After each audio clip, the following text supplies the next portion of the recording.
महामहिम राज्यपाल महोदय, बिहार विधानमंडल के दोनों सदनों के माननीय सदस्यगण यहाँ एकत्रित हैं। अतएव आपसे अनुरोध है कि अभिभाषण देने की कृपा की जाए।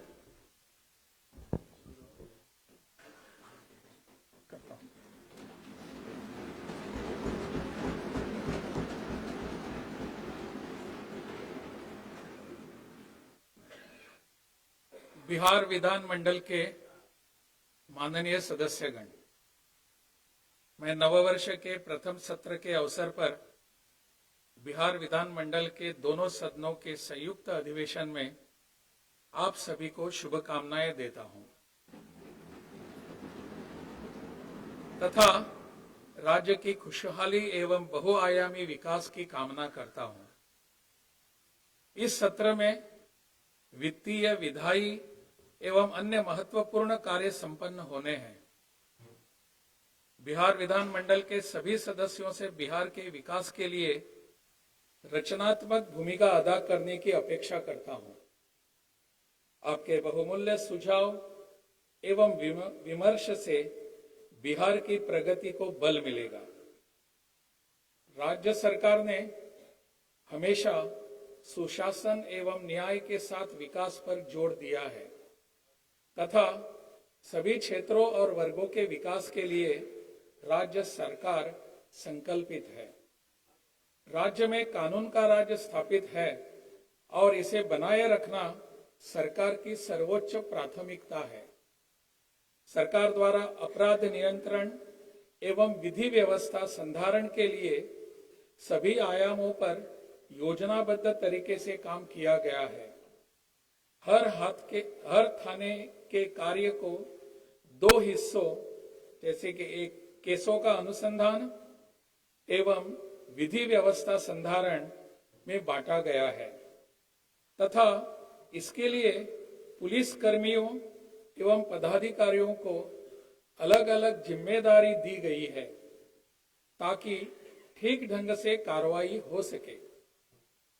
पुलिस के लिए वाहन एवं अन्य आवश्यक संसाधन उपलब्ध कराए जा रहे हैं। वर्ष 2005 में बिहार पुलिस में कार्यरत बल की संख्या काफी कम थी।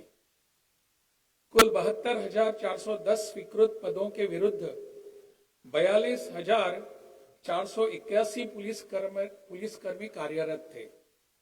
कानून व्यवस्था को और बेहतर बनाने के लिए पुलिस बल की संख्या में बढ़ोतरी की गई है। इसके लिए कुल 2,27,873 पदों का सृजन किया गया है तथा इन पदों के विरुद्ध तेजी से बहाली की जा रही है।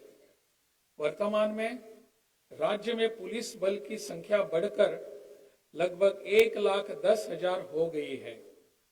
इसके अलावा पुलिस के कुल 21,391 रिक्त पदों पर नियुक्ति की कार्रवाई प्रक्रियाधीन है तथा शेष पदों पर भी शीघ्र नियुक्ति की जाएगी। सभी पदों पर बहाली होने के बाद राज्य में पुलिस कर्मियों की संख्या प्रति लाख आबादी पर 170 से भी अधिक हो जाएगी, जो बिहार की आबादी एवं क्षेत्रफल के हिसाब से पर्याप्त है। विविध व्यवस्था को सुदृढ़ करने के लिए राज्य में 2005 से अब तक कुल 297 नए थानों का सृजन किया गया है। साथ ही 28 जिलों में यातायात थानों तथा 44 साइबर थानों का सृजन भी किया गया है। आपातकालीन स्थिति से निपटने के लिए डायल 112 की इमरजेंसी सेवा प्रारंभ की गई है। इस व्यवस्था के अंतर्गत किसी भी प्रकार की आपातकालीन स्थिति जैसे कि अपराध की घटना, आग लगने की घटना, वाहन दुर्घटना की स्थिति में या महिला, बच्चों एवं वरिष्ठ नागरिकों की सुरक्षा से संबंधित स्थिति में बिहार के किसी भी कोने से कोई भी पीड़ित व्यक्ति 112 नंबर पर निःशुल्क कॉल कर सकता है। पहले यह व्यवस्था जिला मुख्यालयों एवं शहरी क्षेत्रों में ही लागू थी। अब इसका विस्तार पूरे राज्य में किया जा रहा है। राज्य सरकार द्वारा पिछले कार्यकाल में विकसित बिहार के 7 निश्चय कार्यक्रम लागू किए। हर घर तक बिजली पहुंचा दी गई है। हर घर नल का जल, हर घर तक पक्की गली नाली, हर घर में शौचालय तथा टोलों का ग्रामीण सड़कों से जोड़ने का काम लगभग पूरा हो गया है। कुछ क्षेत्रों में जो भी काम छूटे हैं उन्हें भी तेजी से कराया जा रहा है। हर घर नल का जल के काम को 2 हिस्सों में कराया गया। जिन वार्डों में पेयजल की गुणवत्ता आयरन, आर्सेनिक तथा फ्लोराइड से प्रभावित थी, उनका काम लोक स्वास्थ्य अभियंत्रण विभाग द्वारा तथा अन्य वार्डों के काम पंचायतों एवं नगर निकायों द्वारा कराया गया। अब ग्रामीण एवं नगर क्षेत्रों में हर घर नल का जल योजना का मेंटेनेंस एवं छूटे हुए वार्डों का पूरा काम लोक स्वास्थ्य अभियंत्रण विभाग द्वारा कराया जा रहा है। 7 निश्चय 2 के तहत योजनाओं का क्रियान्वयन जारी है। प्रथम निश्चय युवा शक्ति बिहार की प्रगति के तहत राज्य के 149 औद्योगिक प्रशिक्षण संस्थानों में से प्रथम चरण में 60 एवं द्वितीय चरण में 89 नए सेंटर ऑफ एक्सलेंस की स्थापना की जानी है, जिसमें अब तक 31 औद्योगिक प्रशिक्षण संस्थानों में सेंटर ऑफ एक्सलेंस की स्थापना हो चुकी है। सभी पॉलिटिकल संस्थानों में गुणवत्ता बढ़ाने के लिए इंडियन इंस्टीट्यूट ऑफ टेक्नोलॉजी यानी IIT पटना के सहयोग से सेंटर ऑफ एक्सलेंस स्थापित किए गए हैं। राज्य में अभियंत्रण विश्वविद्यालय, स्वास्थ्य विज्ञान विश्वविद्यालय एवं खेल विश्वविद्यालय की स्थापना की जा चुकी है। इन सभी विश्वविद्यालयों के में छात्राओं के लिए न्यूनतम 1/3 सीटों का आरक्षण का प्रावधान किया गया है। राज्य में युवाओं को रोजगार उपलब्ध कराने तथा उनमें उद्यमिता विकास को प्रोत्साहन देने के लिए मुख्यमंत्री उद्यमी योजना प्रारंभ की गई। मुख्यमंत्री अनुसूचित जाति एवं अनुसूचित जनजाति उद्यमी योजना वर्ष 2018 से लागू है। इस योजना में 2020 से अति पिछड़े वर्ग को शामिल करते हुए मुख्यमंत्री अति पिछड़ा वर्ग उद्यमी योजना प्रारंभ की गई है। वर्ष 2021 में 7 निश्चय 2 के तहत सभी वर्गों की महिलाओं के लिए मुख्यमंत्री महिला उद्यमी योजना प्रारंभ की गई। इन तीनों योजनाओं में उद्यमियों को 10 लाख रुपए तक की सहायता दी जाती है, जिसमें 5 लाख रुपए का अनुदान एवं 5 लाख रुपए तक का ब्याज मुक्त ऋण दिया जाता है। इसके अतिरिक्त वर्ष 2021 में ही 7 निश्चय 2 के तहत अन्य वर्गों सामान्य एवं पिछड़ा वर्ग के युवाओं के लिए मुख्यमंत्री युवा उद्यमी योजना शुरू की गई, जिसमें 5 लाख रुपए का अनुदान एवं 5 लाख रुपए का ऋण 1% ब्याज पर दिया जाता है। इसी तरह राज्य के अल्पसंख्यक वर्ग के युवाओं में उद्यमिता एवं स्वरोजगार को बढ़ावा देने के लिए सितंबर 2023 से मुख्यमंत्री अल्पसंख्यक उद्यमी योजना प्रारंभ की गई है।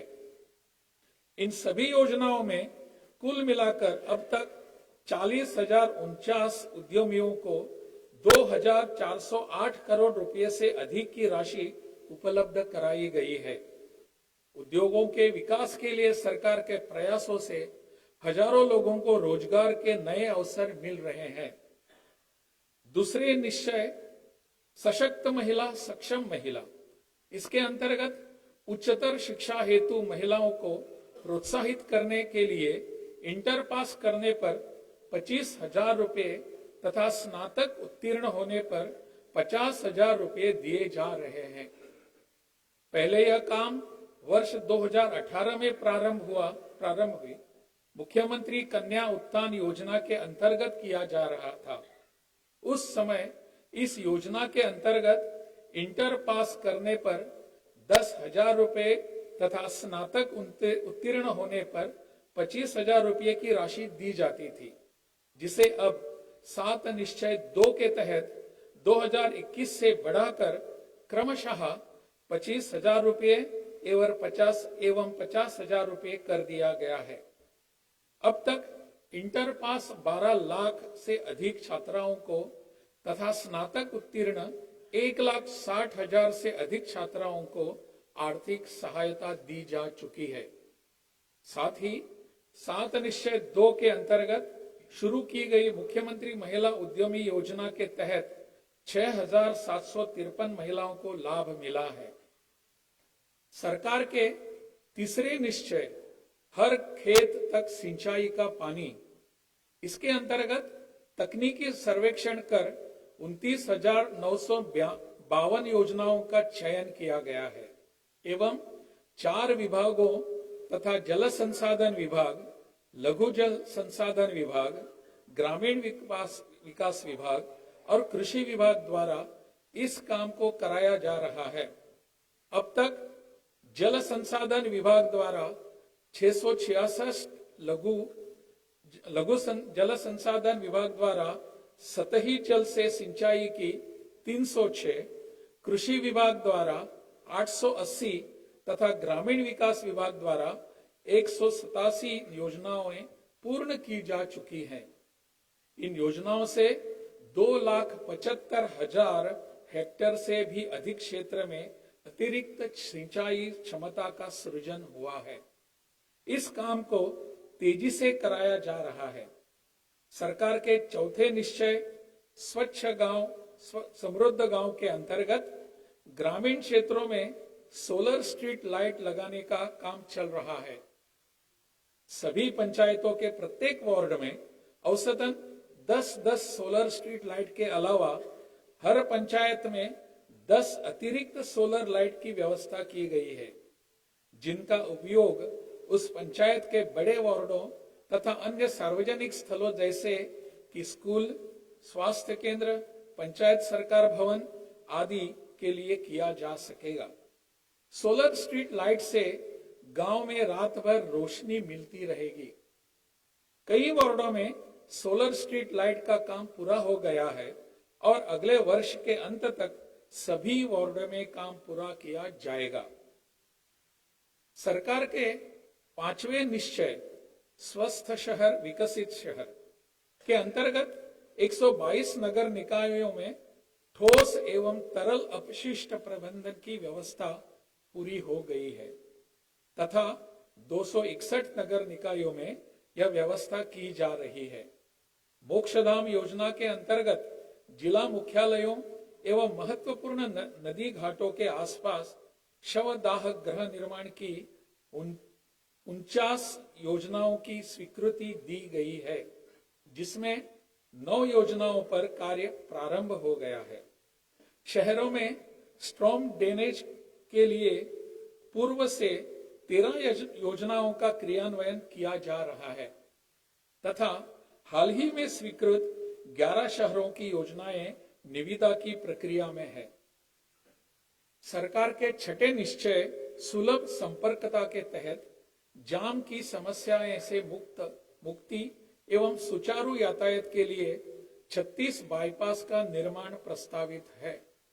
प्रथम चरण में शुरू की गई 20 योजनाओं से 4 योजनाओं का काम पूरा हो चुका है एवं 11 योजनाओं में कार्य प्रगति पर है तथा 5 योजनाओं में कार्यवाही प्रक्रियाधीन है। ग्रामीण क्षेत्रों में सर्वेक्षण कर गांवों को महत्वपूर्ण स्थानों से संपर्कता प्रदान करने के लिए ग्रामीण पथों की 1,623 योजनाएं चिन्हित की गई है, जिनकी कुल लंबाई 12,250 किलोमीटर है। इस योजनाओं को अंतिम रूप दिया जा रहा है तथा शीघ्र ही इन पर काम प्रारंभ किया जाएगा। सरकार के 7वें निश्चय सबके लिए अतिरिक्त स्वास्थ्य सुविधा, इसके अंतर्गत फरवरी 2021 से गांवों के 7,800 स्वास्थ्य उपकेंद्रों में टेलीमेडिसिन की व्यवस्था की गई है। अब सामान्य बीमारियों के लिए लोगों को दूर स्थित अस्पतालों में नहीं जाना पड़ता है।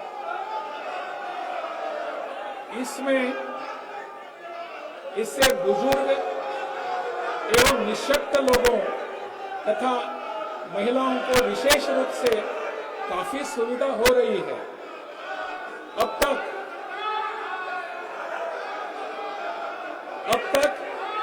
1,18,00,000 सुनिए, अब तक 1,18,00,000 से अधिक लोगों ने इसका लाभ लिया है। हृदय में छेद के साथ, बच्चों वाली बात है, हृदय में छेद के साथ जन्मे बच्चों के निःशुल्क उपचार हेतु 7 निश्चय 2 के अंतर्गत 1 अप्रैल 2021 से बाल हृदय योजना लागू की गई है। इस योजना के प्रशांति फाउंडेशन के सहयोग से गुजरात के अहमदाबाद में अवस्थित सत्य साई अस्पताल में ऐसे बच्चों का मुफ्त इलाज कराया जाता है। इसके तहत 6 वर्ष से अधिक उम्र के बच्चों के लिए साथ एक अभिभावक एवं 6 वर्ष के कम उम्र के बच्चों के साथ मां और एक अभिभावक के लिए 10,000 रुपए प्रति व्यक्ति दर से सहायता राशि दी जाती है। अब पटना के इंदिरा गांधी हृदय रोग संस्थान एवं इंदिरा गांधी आयुर्विज्ञान संस्थान में भी ऐसे बच्चों को यही चिकित्सीय सुविधा उपलब्ध कराई जा रही है। इस योजना के अंतर्गत अब तक 1,134 बच्चों का सफल इलाज किया गया है, जिसमें सत्य साई अस्पताल में 888, आईजीआईसी में 218 तथा आईजीआईएमएस में 29 बच्चों का इलाज किया जा चुका है। वर्ष 2008 से ही राज्य में कृषि रोड मैप बनाकर कृषि विकास कार्यक्रम चलाए गए, जिससे फसलों, फलों एवं सब्जियों के उत्पादन और उत्पादकता में वृद्धि हुई। राज्य में धान, गेहूं एवं मकई की उत्पादकता पहले के मुकाबले लगभग दुगनी हो गई है। साथ ही दूध, अंडा, मांस एवं मछली उत्पादन में काफी वृद्धि आई है। मछली का उत्पादन 2.5 गुना से अधिक हो गया है, जिससे मछली के उत्पादन में बिहार लगभग आत्मनिर्भर हो चुका है। वर्तमान में चौथे कृषि रोड मैप का क्रियान्वयन शुरू हो चुका है, जिसमें कृषि प्रक्षेत्र के समग्र विकास हेतु लगभग 1,62,000 करोड़ रुपयों की स्वीकृति दी गई है। भारत की माननीय राष्ट्रपति श्रीमती द्रौपदी मुर्मू जी के कर कमलों से 18 अक्टूबर 2023 को पटना में चतुर्थ कृषि रोड मैप का शुभारंभ किया गया। साथ ही किसानों को कृषि उत्पादों को बाजार की सुविधा एवं वाजिब मूल्य उपलब्ध कराने के उद्देश्य से राज्य के 21 बाजार प्रांगणों के आधुनिकीकरण एवं समुचित विकास के लिए कुल 1,289 करोड़ रुपए की लागत से योजनाओं का कार्यान्वयन किया जा रहा है। राज्य सरकार पर्यावरण संरक्षण के प्रति पूरी तरह सजग है। वर्ष 2019 में शुरू किए गए जल जीवन हरियाली अभियान के सभी 11 अवयवों पर मिशन रोड में काम हो रहा है। तालाब, पोखर, आहर, पईन एवं कुओं को अतिक्रमण मुक्त कराकर उनका जीर्णोद्धार कराया जा रहा है। सरकार ने निर्णय लिया है कि जल संरचनाओं को अतिक्रमण मुक्त करते समय गरीब एवं गृहविहीन विस्थापित लोगों को रहने की वैकल्पिक व्यवस्था की जाएगी। इसके तहत अब तक 1,735 परिवारों को आवास योजना की स्वीकृति दी गई है। जल जीवन हरियाली अभियान के अंतर्गत गंगा जल आपूर्ति योजना के तहत जल संकट वाले क्षेत्रों जैसे गया, बोध गया, राजगीर एवं नवादा शहरों में शुद्ध पेय गंगा जल की आपूर्ति शुरू कर दी गई है। राज्यों में सड़कों तथा पुल पुलियों का जाल बिछाकर राज्य के सुदूर क्षेत्रों से 6 घंटे में राजधानी पटना पहुंचने का लक्ष्य वर्ष 2016 में ही पूरा कर लिया गया। अब इस लक्ष्य को 5 घंटे किया गया है और इस पर तेजी से कार्य जारी है। साथ ही सुगम यातायात हेतु पटना सहित अन्य जिलों में फ्लाईओवर एवं एलिवेटेड रोड का निर्माण कराया जा रहा है। अब राज्य में सभी सड़कों, पुल पुलियों तथा भवनों के मेंटेनेंस पर जोर दिया जा रहा है, जिसे विभागीय स्तर पर करने की व्यवस्था भी की जा रही है। राज्य सरकार द्वारा शुरू से ही शिक्षा पर जोर दिया गया है। विद्यालयों में एक और जहां पोशाक, साइकिल, छात्रवृत्ति व अन्य कई योजनाएं लागू की गई, वहीं दूसरी ओर विद्यालयों की आधारभूत संरचनाओं को मजबूत किया गया। इसी का परिणाम है कि अब मैट्रिक के लड़कियों की संख्या लड़कों के लगभग बराबर पहुंच गई है।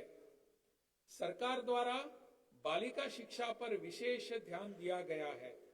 सभी पंचायतों में उच्च माध्यमिक विद्यालय स्थापित किए गए हैं।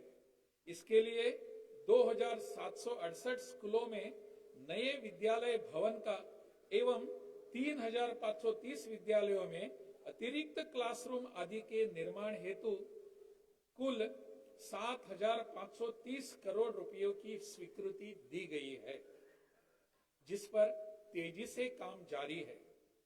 बालिका शिक्षा हेतु किए गए इन प्रयासों के कारण बिहार में प्रजनन दर जो वर्ष 2005 में 4.3 थी, वह अब घटकर 2.9 रह गया है। राज्य में वर्ष 2005 से बड़े ही पैमाने पर शिक्षकों की बहाली की गई है। वर्ष 2005 से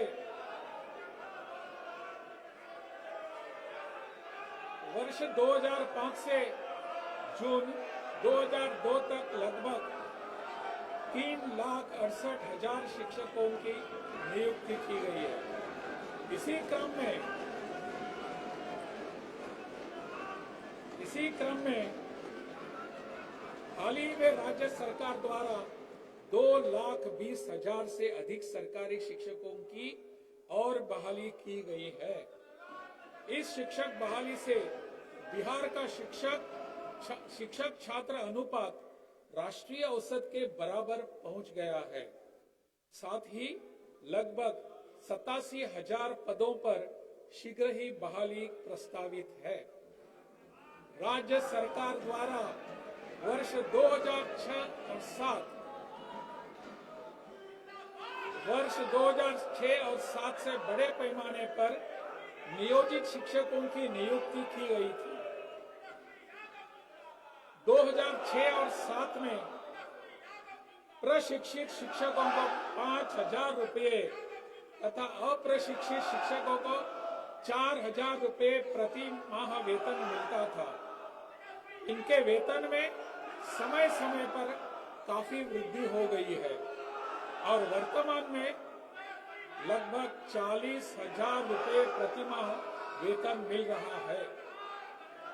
सरकार द्वारा इन नियोजित शिक्षकों को सरकारी शिक्षक बनाने के लिए एक अलग से परीक्षा ली जाएगी, जिसमें उन्हें 3 बार भाग लेने का मौका मिलेगा तथा पास होने पर वे सरकारी शिक्षक बन जाएंगे। इस परीक्षा का आयोजन प्रक्रियाधीन है। राज्य में बुनियादी स्वास्थ्य सेवाओं में व्यापक सुधार हुआ है, जिसके परिणाम स्वरूप प्राथमिक स्वास्थ्य केंद्र में उपचार कराने वाले रोगियों की संख्या वर्ष 2005 में प्रतिमाह 49 से बढ़कर अब 11,615 हो गई है। स्वास्थ्य केंद्रों में दवाई के मुफ्त वितरण की सुविधा अगस्त 2000 से प्रारंभ की गई, जिसका शुभारंभ तत्कालीन उपराष्ट्रपति माननीय श्री भैरव सिंह शेखावत जी द्वारा न्यू गार्डिनर रोड अस्पताल पटना से किया गया। 2005 में 6 सरकारी मेडिकल कॉलेज एवं अस्पताल थे, जबकि आज सरकारी प्रक्षेत्र में 11 मेडिकल कॉलेज एवं अस्पताल कार्यरत है। वर्तमान में 15 नए मेडिकल कॉलेज एवं अस्पताल कार्यरत है। वर्तमान में 15 नए मेडिकल कॉलेज निर्माणाधीन है, जिनमें से 7 मेडिकल कॉलेज राज्य की अपनी निधि से तथा 8 मेडिकल कॉलेज केंद्र सरकार के सहयोग से बनाए जा रहे हैं। इसके अतिरिक्त पटना मेडिकल कॉलेज एवं अस्पताल के 5,462 बेड की क्षमता वाले आधुनिक विश्व स्तरीय मेडिकल कॉलेज एवं अस्पताल के रूप में बनाया जा रहा है। यह देश का सबसे बड़ा अस्पताल होगा। इसके अतिरिक्त इंदिरा गांधी आयुर्विज्ञान संस्थान पटना, नालंदा मेडिकल कॉलेज एवं अस्पताल Patna city, Shri Krishna medical college एवं अस्पताल मुजफ्फरपुर, अनुग्रह नारायण मगध मेडिकल कॉलेज एवं अस्पताल गया तथा दरभंगा मेडिकल कॉलेज एवं अस्पताल दरभंगा को 2,500 बेड के अस्पताल के रूप में विकसित किया जा रहा है। सरकार द्वारा महिला सशक्तिकरण पर जोर दिया गया है और महिलाओं को रोजगार देने एवं उन्हें आत्मनिर्भर बनाने के लिए कई कदम उठाए गए हैं। महिलाओं को पुलिस एवं सभी सरकारी नौकरियों में आरक्षण का लाभ मिल रहा है। पहले बिहार में स्वयं सहायता समूह काफी कम हुआ करते थे।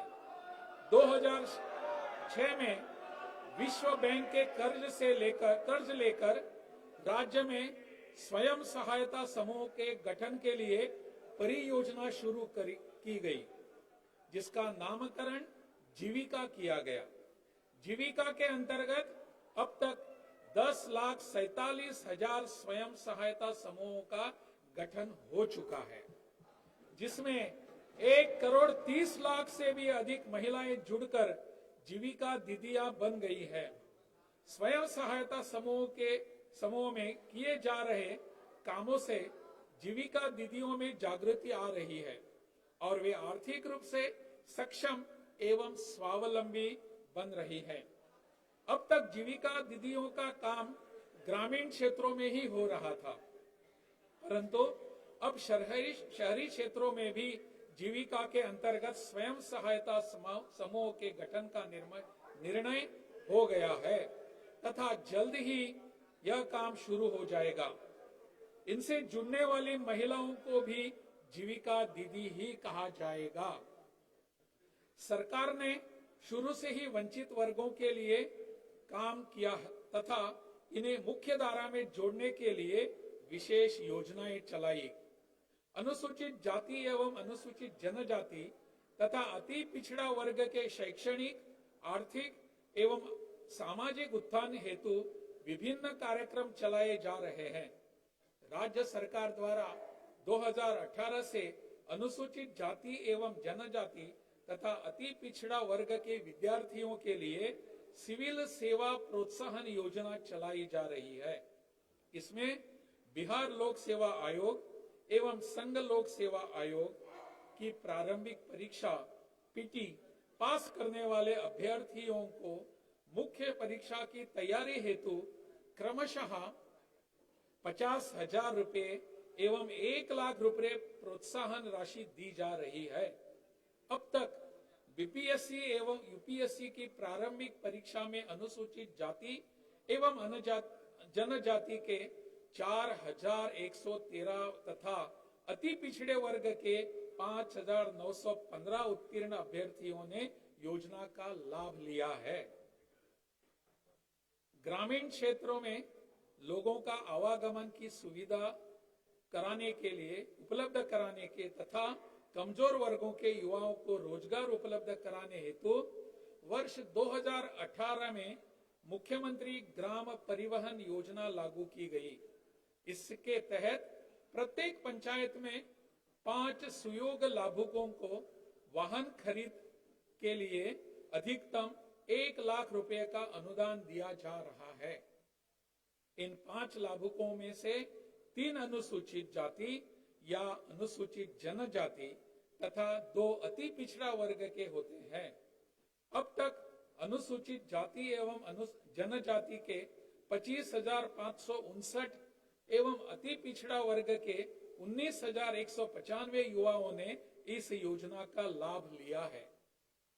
अब इसका विस्तार करते हुए प्रखंडों एवं सुदूर पंचायतों को जिला मुख्यालय से जोड़ने हेतु मुख्यमंत्री प्रखंड परिवहन योजना लागू की गई है। इस योजना के तहत प्रति प्रखंड जिला मुख्यालय के प्रखंड को छोड़कर 7 लाभुकों को बस के क्रय पर प्रति बस 5 लाख रुपए का अनुदान दिया जाएगा। इन 7 लाभुकों में 2 लाभुक अत्यंत पिछड़ा वर्ग, 1 पिछड़ा वर्ग एवं 2 अनुसूचित जाति वर्ग तथा शेष 2 सामान्य वर्ग के होंगे। जिन प्रखंडों में अनुसूचित जनजाति की जनसंख्या 1000 से ज्यादा होगी, उस प्रखंड में अतिरिक्त अनुसूचित जनजाति के लाभुक को भी योजना का लाभ मिल सकता है। अनुसूचित जाति एवं अनुसूचित जनजाति तथा अति पिछड़ा वर्ग के छात्र छात्राओं के लिए बड़ी संख्या में आवासीय विद्यालय एवं छात्रावासों का निर्माण कराया जा रहा है। वर्तमान में अनुसूचित जाति एवं जनजाति के 45 आवासीय विद्यालय संचालित हैं। राज्य सरकार द्वारा अनुसूचित जाति की 50,000 से अधिक आबादी वाले 40 प्रखंडों में आवासीय विद्यालय बनाने का निर्णय लिया गया है, जिसमें से 19 आवासीय विद्यालय का निर्माण की स्वीकृति दी जा चुकी है। अगले 2 वर्षों में सभी आवासीय विद्यालयों का निर्माण कर लिया जाएगा। अन्य पिछड़ा वर्ग के लिए पूर्व से 12 कन्या आवासीय विद्यालय संचालित हैं। 27 नए कन्या आवासीय विद्यालय का भी निर्माण जारी है। वर्ष 2006-07 से अल्पसंख्यक समुदाय के छात्र छात्राओं को नौकरियां हेतु प्रतियोगिता परीक्षाओं की तैयारी के लिए मुफ्त कोचिंग योजना संचालित है। अब तक 22,232 छात्र छात्राओं ने इस योजना का लाभ लिया है। तलाकशुदा मुस्लिम महिलाओं के लिए परित्यक्ता सहायता योजना की शुरुआत 2006-07 में की गई थी। उस समय 10,000 रुपये की राशि दी जाती थी, जिसे वर्ष 2017-18 से बढ़ाकर 25,000 रुपये कर दी गई है। इस योजना के तहत अब तक 15,049 महिलाओं ने सहायता ली है। पूर्व में मदरसा शिक्षक एवं शिक्षकेतर कर्मचारियों की स्थिति बहुत खराब थी। सरकार ने समय समय पर मदरसा शिक्षकों एवं कर्मियों के वेतन में बढ़ोतरी की तथा वर्ष 2019 में मदरसों के शिक्षकों एवं कर्मियों का वेतन बढ़ाकर अन्य शिक्षकों के अनुरूप कर दिया गया है। वक्फ की भूमि पर बहुउद्देशीय भवन, मुसाफिर खाना, विवाह भवन, व्यावसायिक भवन आदि का निर्माण कराया जा रहा है। 13 जिलों में वक्फ की भूमि पर +2 के स्तर के विद्यार्थियों के लिए अल्पसंख्यक आवासीय विद्यालय निर्माण की योजना स्वीकृत की गई है, जिनमें से दरभंगा एवं किशनगंज में आवासीय विद्यालय निर्माण का कार्य पूर्ण हो चुका है तथा शेष में कार्य प्रक्रियाधीन है। पटना में अंजुमन इस्लामिया भवन का भव्य एवं आकर्षक रूप से पुनर्निर्माण कराया गया है। राज्य में सामाजिक सौहार्द एवं सांप्रदायिक सद्भाव का माहौल कायम है। सांप्रदायिक तनाव की घटनाएं प्रकाश में आने पर पुलिस एवं प्रशासन द्वारा त्वरित कार्रवाई की जा रही है। राज्य सरकार द्वारा वर्ष 2006 से ही कब्रिस्तान की घेराबंदी की योजना शुरू की गई है, जिसमें राज्य के मिली जुली आबादी के इलाकों वाले एवं अन्य संवेदनशील कब्रिस्तानों की घेराबंदी की जा रही है। राज्य में 9,273 संवेदनशील कब्रिस्तानों को घेराबंदी के लिए चिन्हित किया गया है, जिसमें 8,519 कब्रिस्तान की घेराबंदी पूर्ण कर ली गई है। 311 पर कार्य जारी है तथा 443 कब्रिस्तान घेराबंदी की योजना प्रक्रियाधीन है। 2016 से बिहार मंदिर चहार दीवारी निर्माण योजना शुरू की गई, क्योंकि मंदिरों में यदाकदा मूर्ति चोरी आदि की घटनाएं हो जाती हैं। इसके अंतर्गत 60 वर्ष से पुराने धार्मिक न्यास परिषद में निबंधित मंदिरों की घेराबंदी की जा रही है। इसके अंतर्गत अब तक 419 मंदिरों की चहार दीवारी की जा चुकी है। अब आवश्यकता अनुसार 60 वर्ष से कम समय से स्थापित मंदिरों की चहार दीवारी भी कराई जाएगी। शुरू से ही सरकार का प्रयास रहा है कि युवाओं को ज्यादा से ज्यादा नौकरी एवं रोजगार के अवसर मिले।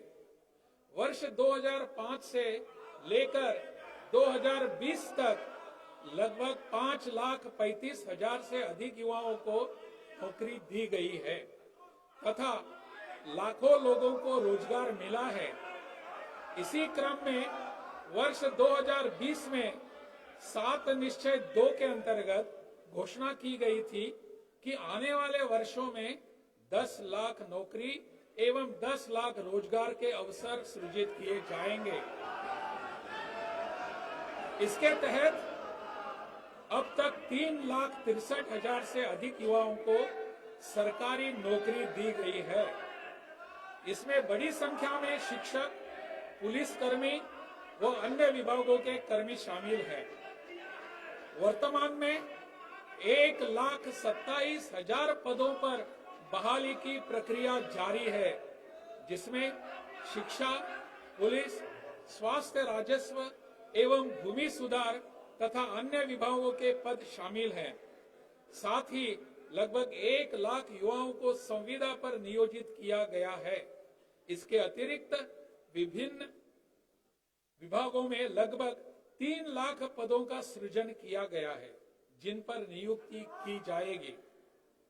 इसके अलावा 5 लाख से अधिक युवाओं को रोजगार उपलब्ध कराया गया है। राज्य सरकार इस काम में लगी हुई है और शीघ्र ही इस लक्ष्य को प्राप्त कर लिया जाएगा।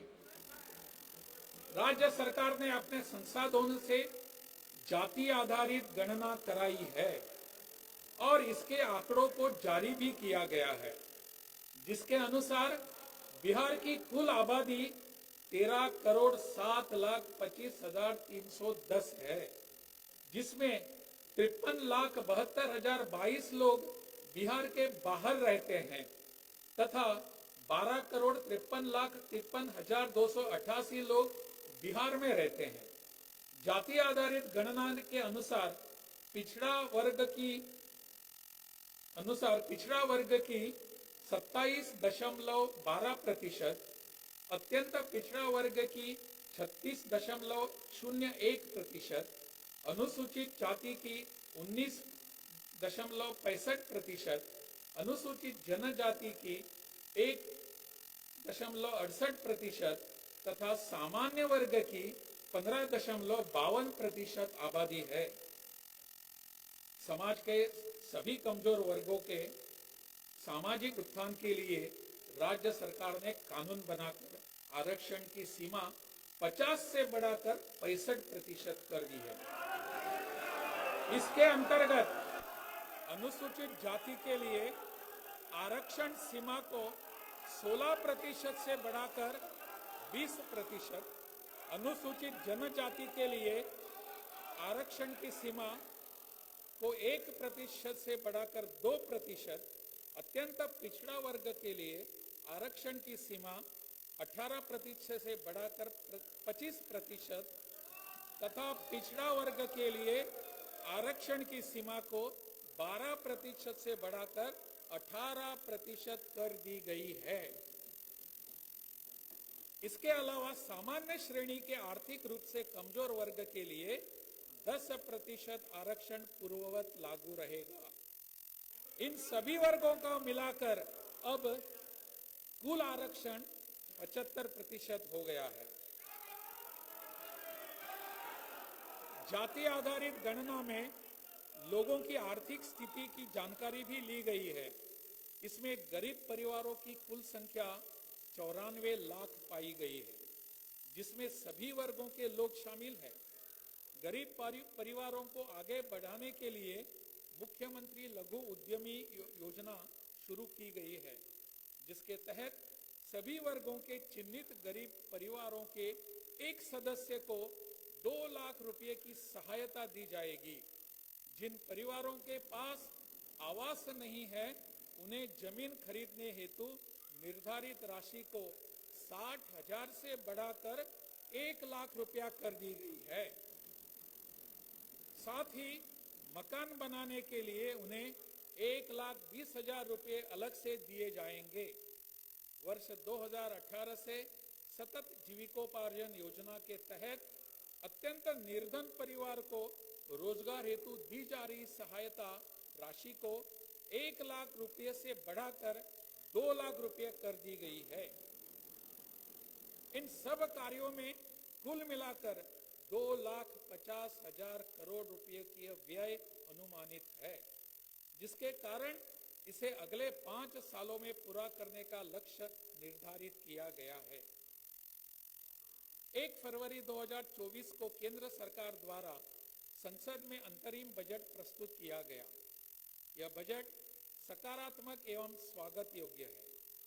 बजट में उच्च शिक्षा के लिए लोन की राशि बढ़ाई गई है, जिससे युवाओं को उच्च शिक्षा प्राप्त करने में सहूलियत होगी। 3 नए रेलवे इकोनॉमिक कॉरिडोर की शुरुआत होने से देश का आर्थिक विकास और तीव्र गति से हो सकेगा। मध्यम वर्ग के लिए विशेष आवास योजना लाई गई है, जिससे किराए के घरों एवं झुग्गी बस्तियों में रहने वाले लोगों को आवास का लाभ मिल सकेगा। उद्योगों के विकास के लिए स्टार्टअप के टैक्स स्लैब में 1 साल के लिए छूट बढ़ाई गई है, जिससे औद्योगिक विकास को गति मिलेगी तथा युवाओं के लिए रोजगार अवसर बढ़ेंगे। मनरेगा का बजट बढ़ाया गया है, जिससे ग्रामीण क्षेत्रों में रोजगार बढ़ेगा। प्रधानमंत्री किसान सम्मान निधि योजना के तहत दी जाने वाली राशि से किसानों को आर्थिक मदद मिली है तथा ग्रामीण अर्थव्यवस्था मजबूत हुई है। इस सकारात्मक बजट के लिए केंद्र सरकार को बहुत धन्यवाद। केंद्र सरकार द्वारा बिहार के पूर्व मुख्यमंत्री और महान समाजवादी नेता जननायक स्वर्गीय कर्पूरी ठाकुर जी को देश के सर्वोच्च सम्मान भारत रत्न से सम्मानित किया गया। यह हम लोगों के लिए अत्यंत प्रसन्नता का विषय है। इसके लिए केंद्र सरकार को धन्यवाद। मेरे द्वारा आपके समक्ष रखी गई सरकार की उपलब्धियों एवं कार्यक्रमों से स्पष्ट होता है कि सरकार न्याय के साथ विकास के मूल मंत्र को ध्यान में रखते हुए राज्य के सभी क्षेत्रों एवं सभी वर्गों के उत्थान के लिए सतत प्रयत्नशील है। मुझे विश्वास है कि वर्तमान सत्र में वित्तीय एवं विधायी कार्यों के साथ साथ राज्य के सर्वांगीण विकास के मुद्दों पर सार्थक चर्चा होगी, जो राज्य के विकास में सहायक होगी। मुझे भरोसा है कि सभी सदस्य जिम्मेवारी के साथ सत्र के संचालन में अपना महत्वपूर्ण योगदान देंगे। मुझे धैर्य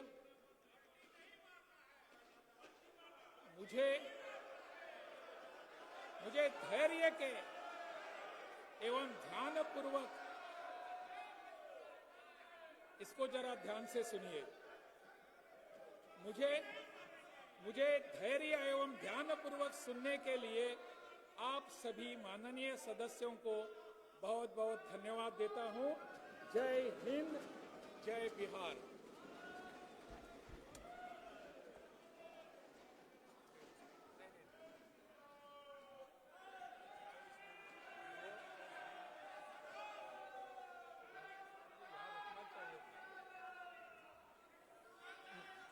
महामहिम राज्यपाल महोदय का अभिभाषण समाप्त हुआ।